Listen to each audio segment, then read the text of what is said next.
As mentioned in the lecture about paranormal activity, the technology of the camera is really the main source of how Katie and Micah interact with the demon in their house. The camera is what catches the movements and the actions of the demon, and eventually is what angers and eggs it on, making it stronger. In the lecture, Professor Navarro talks about how the more the camera invades Katie's life, the more frustrated she gets, and the more she is influenced by the control of the camera and the demon. This opens an interesting narrative about technology and its control over our lives. A very similar situation when it comes to technology's control happens in an episode of the TV show Black Mirror. This episode is called Nosedive and takes place in a fictional society where everyone has eye implants and mobile devices that allow them to share what they're doing and, more importantly, to rate their interactions with each other.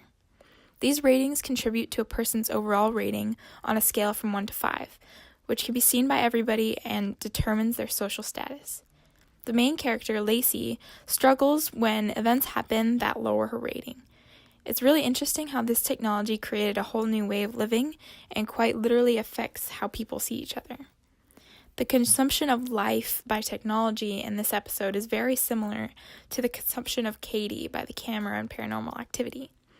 Both can be a critique on how our real society allows technology to influence us on a larger scale.